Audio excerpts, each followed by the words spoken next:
Hey everyone, Boardgame Brody here with Meeple Mountain. I have a brand new copy of Parks Memories, a new strategic matching game by Keymaster Games. Parks Memories offers a simple and flexible gameplay for players aged 6 and up and plays in about 30 minutes. The game can be played from 2 to 8 players, and if you're playing on that high end of player count, then players will form teams to play. This game uses the same art as Parks and Parks Nightfall, using the 59 Parks print series. There are 3 versions of the game, each using 22 prints each. Visit the High Mountains in the Mountaineer set. If you like water, the Coast to Coast set will let you sail away.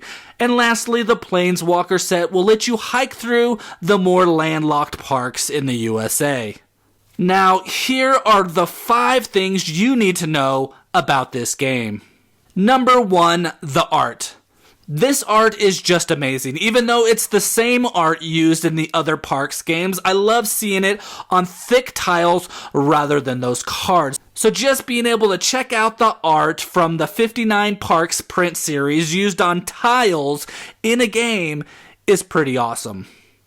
Number 2, what a turn looks like in the game.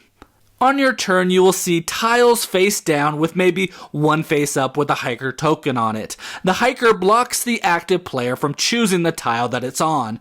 The active player will choose 2 tiles to flip over, and if the park types match, that's the icon on the top right, then you'll be able to flip your ability of that type over to be able to use. More on these abilities later. So matching these icons will help you refresh abilities to use throughout the game. But to win, you are trying to have a match of the same parks.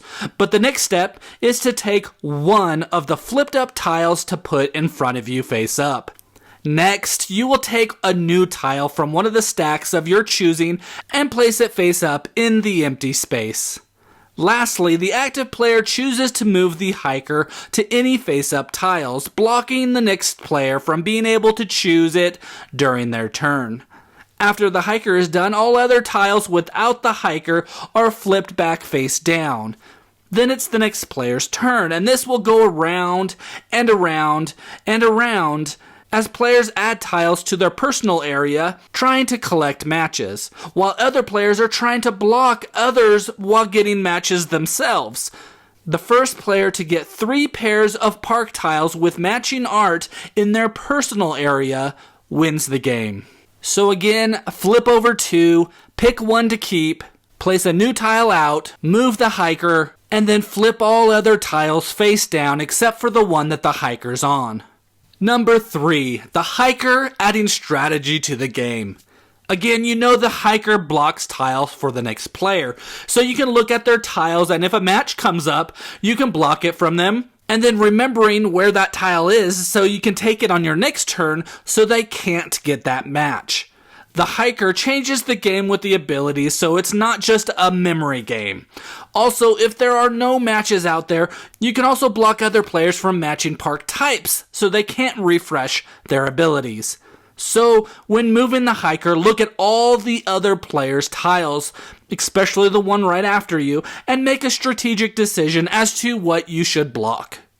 Number 4, the ability tokens.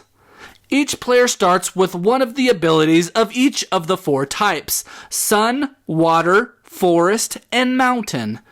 All these abilities start on their inactive side. To activate the ability to be able to use it, you will need to match the 2 tiles that have the same park icon as I mentioned already.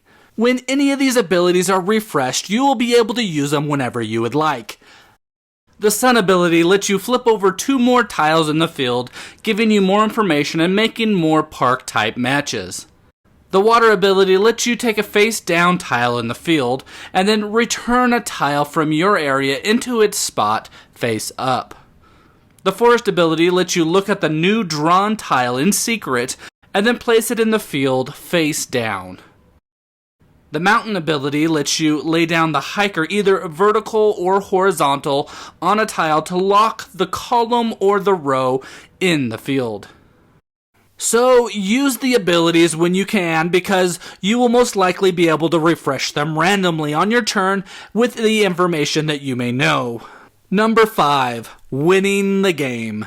So to win the game, you need to get 3 matches. But again, matches might be hard to come by due to the hiker, but player abilities will increase your chances for either offensive moves, or flipping more tiles over or gaining more information than other players, or defensive moves by blocking tiles from other players. But really, the game comes down to getting 3 pairs of park tiles with matching art. Overall, this game gives you great art to look at and additional mechanics in a simple game of memory. So travel through all the parks, keeping the best memories alive with your family and friends in Parks Memories by Keymaster Games. Again, this is Board Game Brody. I hope you enjoyed this video.